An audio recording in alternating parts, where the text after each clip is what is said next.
just to respond very, very quickly. Ashandi, when you said that you were scared to come here, but it didn't mean you shouldn't or we shouldn't be here. And that's the same for me. I was scared to come here, but obviously I came. But I think that that point highlights that we're talking about potentially threatening situations. So to say a student you can't keep the student out because we haven't proved something, we're talking about things that we are considering dangerous. So I would like to say that Carl also talked about the laws we're working in, but I think having the teacher on the threat assessment team, according to at least the legal advice I got, is not violating any laws. But I think that's one piece that could be addressed very, very quickly, is that when the threat assessment team is on, the reporting teacher is on it. And just to know, I don't want anybody to hold on to that as if that my failed attempt at a joke was something that we definitely need to focus on. But I do think that the fact that there may have been some reservations, which often happens in the classroom setting, but you show up and you dialogue and you communicate and you discuss, then it begins to alleviate that unknown. Sometimes it pulls from that fear. And I think that that is an important part of what I sometimes find missing, is that don't show up for those dialogues and those conversations, and it's important. I just want to add one thing about expulsions, because I didn't mention it. Only the board can expel. So if we're taking action to expel, it has to go through the disciplinary committee. They would make action to expel. Then we've got to present the case to the board, and the board goes through all of the detail and makes the final decision. So we can't even make that on the campus. The board has to. I didn't make that clear. So I can assure you this current situation that we're going through, one of the challenges that we have with this suspension situation, which I won't go into detail on, I probably heard within 10 minutes of Ashanti hearing it herself in terms of what occurred. And one of the challenges that we had was that the faculty member involved actually hadn't seen what happened, and the student went to campus police over it. So information comes to us sometimes in some interesting ways, and so I think we try to act on it as quickly as we can. And we were, I think I had the paperwork in my hands probably less than 24 hours, and the student is not here. What I would say is the same thing that I tried to convey in my email, and having been a disciplinary officer for very many years myself, having the student leave campus doesn't mean the threat goes away.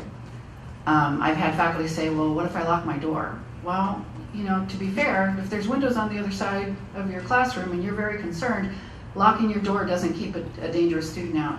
What keeps someone who's dangerous out is us intervening with them and making sure that we connect them either with their therapist or the police or wherever they need to be other than here.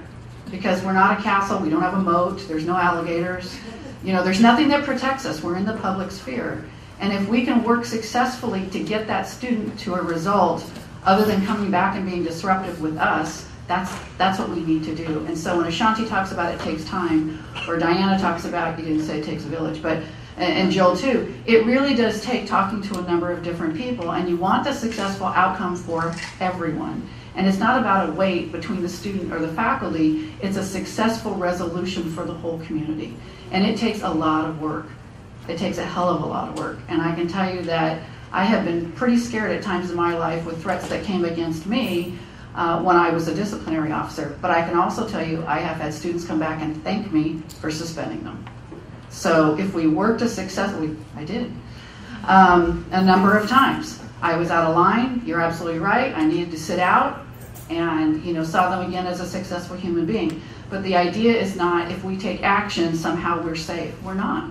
And so the successful resolution takes everybody. And I think that we've had some incredible, really good ideas surface here today. I think what we need to do now is take a look at the recommendations that you put forward and look to see where we are in terms of Policy 3100 and in terms of current laws on these issues, and see what, if anything, we can do to do that. And I think that I really thank you for doing that, because that's the kind of, I think, common sense, well, could we try this, are the ways that we're going to move towards having a solution. So I just thank you all for being here. I will tell you that even though I'm your president, I woke up at 4 o'clock this morning thinking, oh boy, today's the panel on disruptive students. And for those of you who know me, it was first, well, what will I wear? And then secondly, it was, Yes, so none of us apparently slept last night, but what I will tell you is I think there's a real community around all of us being this in such a heightened awareness, because it is true. We are seeing much more activity in terms of people being violent with one another, and we're no different than anywhere else.